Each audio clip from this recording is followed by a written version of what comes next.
Hi, Assalamualaikum and good day. Thank you for joining me this morning. Not this morning, thank you for joining me today. All right. So, I would like to discuss about report writing. You have submitted you have somehow created your portfolio last week, and you have at least 2 or 3 articles in your e-portfolio. For this week, you're going to make it into 5 articles. All right, it is time for you to read your articles and then extract all the points that you can use to write your report. Okay, so like I mentioned just now, the topic today is report writing. Okay, all right, so there are similarities and differences between report and essay. I believe that you have written many essays when you were in primary, secondary, as well as during your tertiary level.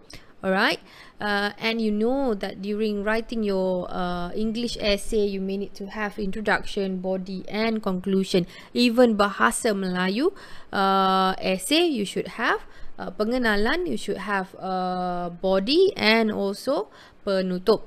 All right. So a report is similar to an essay in that both need formal style. Definitely, when you are writing a report, you should make it informal writing of essay, because this is an academic writing, not what we call as free writing. All right, and then the next one, introduction, body, and conclusion. We have discussed about this. You should have your introduction, you should have body and conclusion, and it's involved analytical thinking, because like I mentioned, you are going to have at least 5 articles, and you're going to read all the 5 articles and extract the common ideas that somehow discussed in the journal articles. When I take a look at your journal articles that you have uploaded in your Padlet, your Padlet is your portfolio. Thank you very much. I believe that you are ready to write now, because whatever that you have given in the e-portfolio are somehow on the track. Well done, everyone. Okay, and then the last one is careful proofreading and neat presentation. Definitely, everyone, when you are going to submit your proposal, please make sure that you are going to send this for proofreading. All right, and then after you have proofread everything, you're going to present your proposal in front of the classes. Okay, all right, we have just discussed about similarities. Now we're moving to differences. Okay, so a report differs from an essay in that a report presents information, not an argument. Definitely, everyone, this is not an argument whereby you're going to have 2 ideas from two opinion from different people. But here in report, you're going to present information. That's the reason why you're going to you're going to conduct a questionnaire. You're going to create a questionnaire and conduct an interview. All right, for example, this is because at the end of the day, you are going to present information based on the research that you have done before. For example, the topic is going to be 360-degree video can enhance student speaking skill. So here I am going to disseminate survey.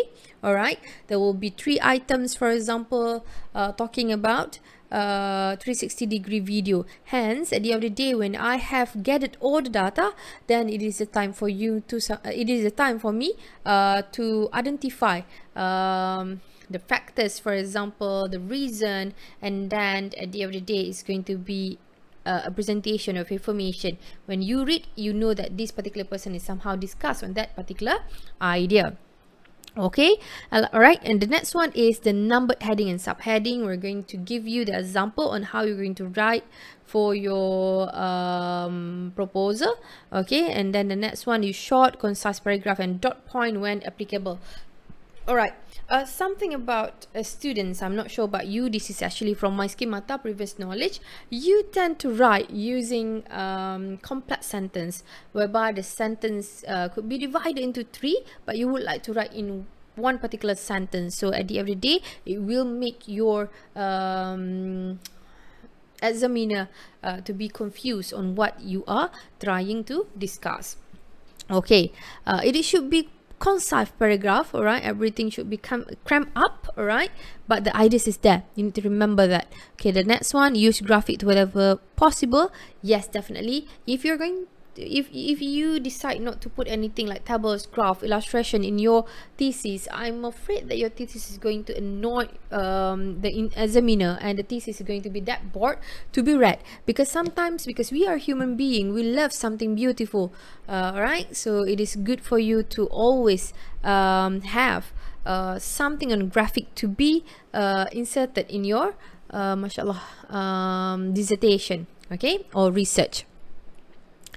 And then the next one needs an abstract executive summary, because you have gathered all the data, and then you have somehow report the ideas in discussion and conclusion.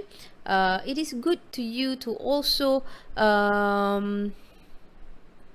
create an abstract. Why it is important for a research to have abstract is because abstract is going to be the main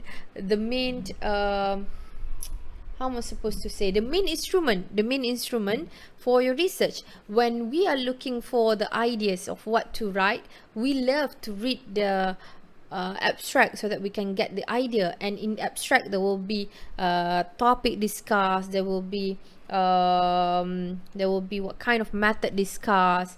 All right, hence yes, abstract will be beneficial for the audience, for the attendees, to look for the point explained in the whole research paper. All right, okay, the next one is does not always need references and bibliography. Yes, during writing your introduction, it's not that you should avoid using references and bibliography. It is okay, but please make sure use it accordingly, use it wisely, because sometimes the student just copy and paste everything on the paper, and we just realize, and we need to somehow ask you to leave your ITM, for example. Okay, and then the next one is often followed by recommendation and appendices. Definitely, I believe that you have read, you have seen research before. At the end of the paper, at the end of the dissertation or research, you're going to see, mashallah, going to see references as well as bibliography. And then the next one, in your conclusion, you should also recommend any suggestion. All right, and if you have appendices, maybe you would like to share with us, you would like to somehow share additional information, or maybe you would like to share your survey, all right, or interview question. We do not call interview question, we call it interview protocols. Yes, after references, you should also mention about recommendation and appendices that you have in your paper. Okay, so a report should generally include the following section. You should have title page, you should have acknowledgement, table of content, list of figures, terms and references, and the rest. But now you are in the midst of writing your proposal, so please ignore the ideas of acknowledgement as abstract, for example, because abstract and acknowledgement should come before you submit your dissertation. Okay, you can read this on your own. I have uploaded this in your Padlet. Okay, let's move to the first topic, which is introduction. Because after we completed this particular slide, I may need you to write your introduction, so that when we come back next week, I can somehow have some time to check on your introduction. All right, when we talk about introduction, you need to remember that the introduction is actually background of the study. You would like to introduce the topic to your audience. For example, if I would like to present on 360 degrees video can enhance speaking skill, I might need to talk a little bit about 360 degree, and I might need to also talk about speaking skills. All right, okay, number 2 is problem statement. Why do you would like to cover this topic? All right, what do you would like to do on this topic? I'm going to discuss in a while. I'm going to show you something. Okay, objective of the study. At the end of the day, what can you get from the research paper? All right, and then the next one is significance of the study as well as scope and limitation. Let's take a look at this. All right, for introduction, first section, introduction is actually the first section of the report, whereby it prepares and provides readers with information on the overall background of the study concerned. Like I mentioned just now, the topic is going to discuss on 360-degree video can enhance speaking skill. So in introduction, I am going to somehow present on the history of English, and then followed by speaking skill, and then followed by technology, and at the end of the day I'm going to narrow down the technology to 360-degree video. All right, okay, and then help readers focus on the issue addressed in the study. Definitely you are going to have your presentation, it might be in the class, it might be also during ODL. all right, you need to come and show me your work, so that I could somehow address something that could somehow change, amended or omitted. Okay, all right, and then the next one, the last one, present the preview of the whole written report. Yes, you should have other person to check on your work, because sometimes we have the tendency of having short sendiri attitude, so we thought that everything is actually on the right track. So at the end of the day, it will somehow waste your energy knowing you that the paper is not as good as it should be. Hence, please exchange your ideas with the others, ask the others to somehow comment and critique, so that at the end of the day you can somehow provide a good report. Okay, background of study. So just now we have discussed about introduction. Now we're moving to background of study. So you should have introduction at the first place, and then followed by background of study. Okay, background of study is the first element in the introduction section. So you have introduction, and then you are going to go for background of the study. Alright, so background of study provide an understanding of the issue studied and provide the reason why conducting the study.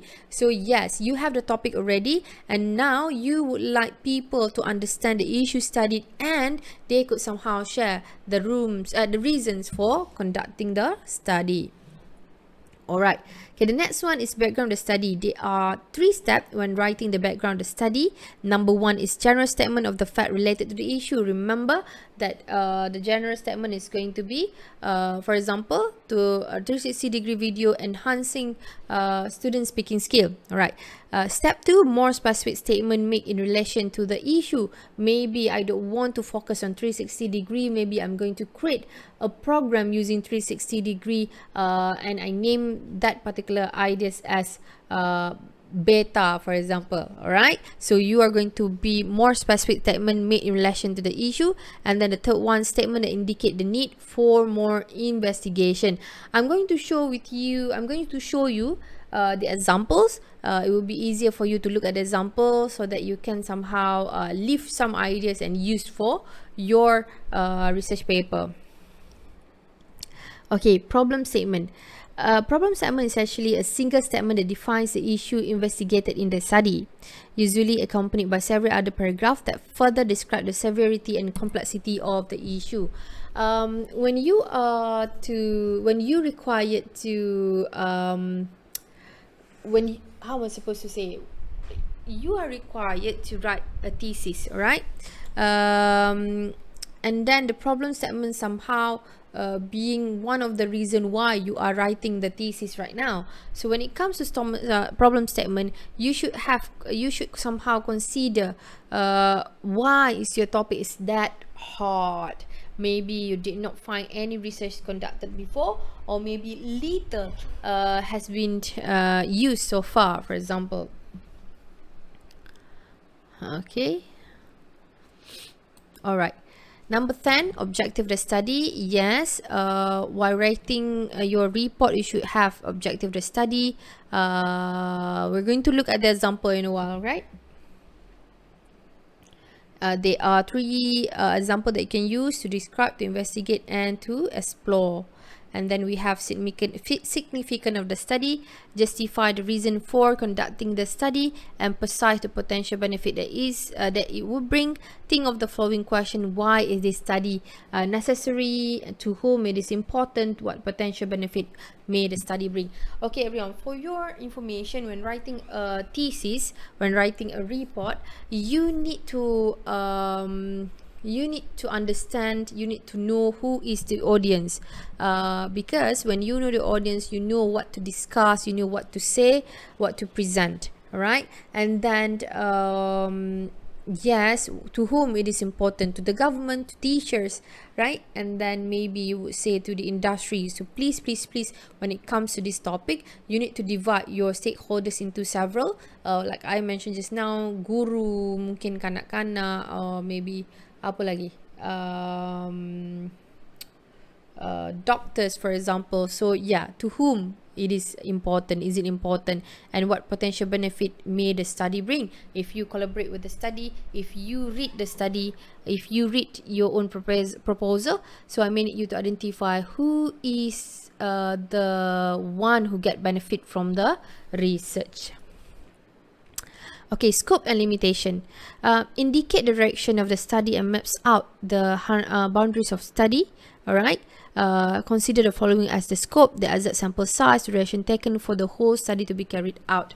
Okay, when you carry out a research, you need to also consider the scope and limitation. For example, if you could see from this slide, they had mentioned the exact sample size. Sometimes when you would like to distribute your questionnaire, you ask your instructor whether you can distribute 100 of sample size. It is good for you to have like 10% of the population, so it means that you should only consider one class. It will not burden you to report the ideas at the end of the day. Okay, and then duration taken for the whole study to be carried out. Maybe in your research you have mentioned that you have a month to complete the task. However, the limitation is going to be on the energy, kan? The participation of your group members is not as good as it should be. Hence, you should report in peer review. Okay. Methodology, I would like to focus on this. Okay, methodology. When it comes to methodology, there are 4 things that you should put into your mind. Number 1 is research instrument use. There will be 2 examples. One is questionnaire and the other one is survey. I would like to encourage everyone to use questionnaire. All right, it will be easier at the end of the day to report, because you can use mathematics thingy to decide on the answer. However, for interview, it will be quite difficult, because at the end of the day, you need to come up with thematic analysis. All right. Okay, number 2, research respondent. Who is your respondent? You're not going to say my respondent is going to be my mother. No, you need to look at the research. Some of you would like to talk about Microsoft Teams as the leading platform. So here in your research respondents, your respondent is going to be teachers, your respondent is going to be instructors, whether it is in primary school or secondary school or maybe tertiary level. And then you need to also consider gender of your respondents, because we're not going to have like 4 girls and then 20 boys. Is unfair, because you need to remember that different people might have different opinions. So we would like to have the opinion from the girls, and the number should be parallel to each other. If you have like 25 and you have like 12 girls and 13 boys, there's no problem on that. However, if you have only 4 girls with 20 boys, then it will be a problem for you at the end of the day when you are about to report in your discussion and conclusion. Okay, the next one, research procedure. How you administered the questionnaire. Okay, you have prepared, I have prepared 3 sections in my questionnaire. The first section discuss on that. The second